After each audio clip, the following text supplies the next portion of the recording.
ನಮಸ್ಕಾರ ವೀಕ್ಷಕರೇ, ನಾವು ಇಪ್ಪು ಪಾಟೀಲ್. ವೀಕ್ಷಕರೇ, ನಿನ್ನೆ ದಿನ ಡೊನಾಲ್ಡ್ ಟ್ರಂಪ್ ಅವರ US ಪ್ರೆಸಿಡೆಂಟ್ ಆಗಿ ಪ್ರಮಾಣ ವಚನವನ್ನು ತೊಂದ್ರ. ನಾನು ಇವತ್ತಿನ ಈ ವಿಡಿಯೋನಾಗ ನಾವು US ಪ್ರೆಸಿಡೆಂಟ್ ಡೊನಾಲ್ಡ್ ಟ್ರಂಪ್ ಅವರು ಆಗಿದ್ದರಿಂದ ನಮ್ಮ ಸ್ಟಾಕ್ ಮಾರ್ಕೆಟಿಗೆ ಯಾವ ಥರ ಪರಿಣಾಮ ಬೀಳ್ಬೋದು ಅಂತ ತಿಳ್ಕೊಳ್ಳೋಣ. ವೀಕ್ಷಕರೇ, ಈ ವಿಡಿಯೋನ ಒಟ್ಟೆ ಸ್ಕಿಪ್ ಮಾಡೋದ ಫುಲ್ ವಿಡಿಯೋನ ನೋಡ್ರಿ ವೀಕ್ಷಕರೇ, ಡೊನಾಲ್ಡ್ ಟ್ರಂಪ್ ಅವರ ಪ್ರೆಸಿಡೆಂಟ್ ಆದ್ರೆ ಎಲ್ಲ ದೇಶಿಗೆ ಏನು ಅಂಜಿಕಿತ್ತು ಅಂದ್ರೆ ಇವ್ರು ಏನ್ರೆ ಟೆರಿಫ್ಗಳನ್ನು ಹಚ್ತಾರಂತ ಅಂಜಿಕಿತ್ತು. ಟೆರಿಫ್ ಅಂದ್ರೆ ಏನಂತ ತಿಳ್ಕೊರಿ ವೀಕ್ಷಕರೇ. US ಬೇರೆ ದೇಶದ ಗುಡ್ಸ್ಗಳನ್ನು ಇಂಪೋರ್ಟ್ ಮಾಡ್ಕೊತೈತ್ಲ ರೀ, ಅದಕ್ಕೆ ಟ್ಯಾಕ್ಸ್ ಹೆಚ್ಚು ಮಾಡ್ತೇವೆ ಅಂತ ಡೊನಾಲ್ಡ್ ಟ್ರಂಪ್ ಅವರ ಒಂದು ಭಾಷಣನಾಗೆ ಹೇಳಿಕೆ ಕೊಟ್ಟಿರ. ನಮ್ಮ ದೇಶ ವೀಕ್ಷಕರೇ ಎಲ್ಲಕ್ಕಿಂತ ಹೆಚ್ಚು ಎಕ್ಸ್ಪೋರ್ಟ್ USA ಮಾಡ್ತೈತಿ. ವೀಕ್ಷಕರೇ, ಡೊನಾಲ್ಡ್ ಟ್ರಂಪ್ ಅವ್ರು ಏನ್ರೆ ಟೆರಿಫನ್ನು ಹಚ್ಚಿದ್ರ ಅಂದ್ರೆ ನಮ್ಮ ದೇಶಕ್ಕೆ ಭಾಳ ಕೆಟ್ಟ ಪರಿಣಾಮ ಬೀಳ್ತಿತ್ತು. ಬಟ್ ಡೊನಾಲ್ಡ್ ಟ್ರಂಪ್ ಅವರ ಯಾವುದೂ ಟೆರಿಫನ್ನು ಹಚ್ಚಲಿಲ್ಲ. ಅದ ಕಾರಣ ವೀಕ್ಷಕರೇ ಇದೊಂದು ಚಲೋ ನ್ಯೂಸ್ ಆತ್ರಿ. ನಮ್ಮ ಸ್ಟಾಕ್ ಮಾರ್ಕೆಟ್ ಇದೊಂದು ಗುಡ್ ನ್ಯೂಸ್ ಅಂತ ಅನ್ಬೋದು. ಬಟ್ ವೀಕ್ಷಕರೇ, US ಪ್ರೆಸಿಡೆಂಟ್ ಆಗಿ ಡೊನಾಲ್ಡ್ ಟ್ರಂಪ್ ಅವರ ನಿನ್ನೆ ಒಂದು ಭಾಷಣನಾಗ ಹೇಳಿಕೆ ಕೊಟ್ರ. ನಾವು ಗ್ರೀನ್ ಎನರ್ಜಿ ಅಥವಾ ರಿನ್ಯೂಬಲ್ ಎನರ್ಜಿಗೆ ಸಪೋರ್ಟ್ ಮಾಡಂಗಿಲ್ಲ ಅಂತ ಹೇಳಿಕೆ ಕೊಟ್ರ. ನಿನ್ನೆ ಎಲ್ಲ ವೀಕ್ಷಕರೇ ಅವ್ರದ್ದು ಹಲವಾರು ಭಾಷಣಗಳ್ನಾಗೂ ನೀವು ಕೇಳಿರ್ಬೋದು, ಅವ್ರ ರಿನ್ಯೂಬಲ್ ಎನರ್ಜಿಗೆ ನಾ ಸಪೋರ್ಟ್ ಮಾಡಂಗಿಲ್ಲ ಅಂತ ಹೇಳ್ಯಾರ. ಯಾಕಂತಂದ್ರೆ ವೀಕ್ಷಕರೇ, ರಿನ್ಯೂಬಲ್ ಎನರ್ಜಿಗಿಂತ ಸ್ವಸ್ಥ ನನಗೆ ಫಾಸಿಲ್ ಫ್ಯೂಲ್ ಸಿಗತ್ತಂದ್ರೆ ನಾ ಅದು ಯೂಸ್ ಮಾಡ್ತೇನೆ. ಯಾಕಂತಂದ್ರೆ ನಮ್ಮ ದೇಶದ ಇನ್ಫ್ಲೇಷನನ್ನು ಕಂಟ್ರೋಲ್ ಮಾಡ್ಬೇಕಂದ್ರೆ ನಾ ಎನ್ವೈರ್ಮೆಂಟ್ ಏನೂ ನೋಡಂಗಿಲ್ಲ ಅಂತ ಅಂದ್ರೆ ಅವ್ರು ವೀಕ್ಷಕರೇ. ನಮ್ಮ ದೇಶದಿಗೇನು ಇನ್ಫ್ಲೇಷನ್, ನಮ್ಮ ದೇಶದೇನಿಗೆ ಗ್ರೋತ್ ಸ್ಲೋ ಆಗೈತೆ ಅಂತ ಐತ್ಲ ರೀ, ಅದೆಲ್ಲ ವೀಕ್ಷಕರೇ ಈ ರಿನ್ಯೂಬಲ್ ಎನರ್ಜಿ ಸಂಬಂಧನ ನಮ್ಮ ಗ್ರೋತ್ ಸ್ಲೋ ಆಗೈತಿ. ನಾವೇನು ಮಾಡೋಣ ಅಂತಂದ್ರೆ ಫಾಸಿಲ್ ಫ್ಯೂಲ್ಗನ್ನು ನಾವು ಸಪೋರ್ಟ್ ಮಾಡ್ತೇನೆ. ಈಗ ಎಷ್ಟು ಉತ್ಪಾದನೆ ಆಗತೈತಿ ಅದ್ರದ್ದು 2-3 ಪಟ್ಟು ಹೆಚ್ಚು ಉತ್ಪಾದನೆ ನಾವು ಫಾಸಿಲ್ ಫ್ಯೂಲನ್ನು ಮಾಡ್ತೇನೆ ಅಂತ ಹೇಳಿಕೆ ಕೊಟ್ರ.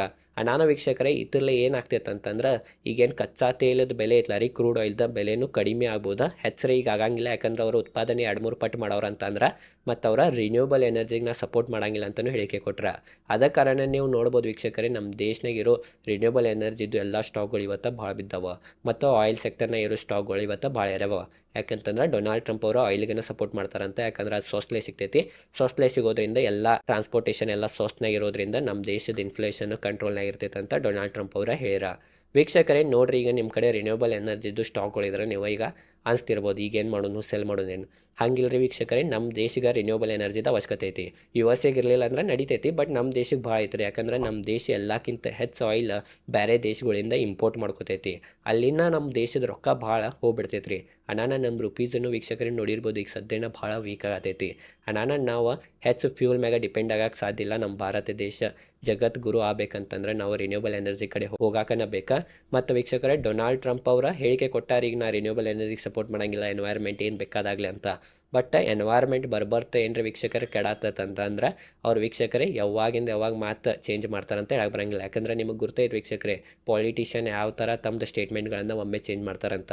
ಮತ್ತೊಂದು ನೋಡಿರ್ಬೋದ, ಡೊನಾಲ್ಡ್ ಟ್ರಂಪ್ ಅವ್ರದ್ದು ಎಲ್ಲಕ್ಕಿಂತ ಹೆಚ್ಚು ಸಮರ್ಥನೆ ಮಾಡೋರು ಎಲನ್ ಮಸ್ಕ್ನು ವೀಕ್ಷಕರೇ EV ಕಾರ್ಗಳನ್ನು ರೆಡಿ ಮಾಡ್ತಾರೆ. ಮತ್ತು ಡೊನಾಲ್ಡ್ ಟ್ರಂಪ್ ಅವ್ರು ಏನು ಹೇಳಿಕೆ ಕೊಡತ್ತಾರ ಅಂತಂದ್ರೆ ನಾ ರಿನ್ಯೂಬಲ್ ಎನರ್ಜಿಗೆ ಸಪೋರ್ಟ್ ಮಾಡಂಗಿಲ್ಲ ಅಂತ. ಅವ್ರ ಮಾತುಗಳನ್ನು ನಂಬಿ ನಾವು ನಮ್ಮ ಸ್ಟಾಕ್ಗಳನ್ನು ಒಮ್ಮೆ ಸೆಲ್ ಮಾಡ್ರೆ ಮೂರ್ಖರ ಆಟ ಆಗ್ತೈತಿ. ನಾವು ಇನ್ನೂ ತಿಳ್ಕೊಂಡು ಇದ್ರ ಬಗ್ಗೆ ಇನ್ನೂ ಡೀಟೇಲ್ದಾಗ ತಿಳ್ಕೊಂಡು ಒಮ್ಮೆಗೆ ಯಾವುದ್ರೆ ನಾವು ಡಿಸಿಷನ್ನ ತೊಗೊಳೋಣ ಈ ಸ್ಟಾಕ್ ಬಗ್ಗೆ. ವೀಕ್ಷಕರೇ, ಅವ್ರದ್ದು ಮತ್ತೊಂದು ಏನು ಹೇಳಿಕೆ ಇತ್ತಂದ್ರೆ ನಿನ್ನೆ ಭಾಷಣನಾಗ ನಾ 3ನೇ ಮಹಾಯುದ್ಧವನ್ನು ನಿಲ್ಸಾವಿದ್ದೇನೆ ಅಂತ ಹೇಳಿಕೆ ಕೊಟ್ರ.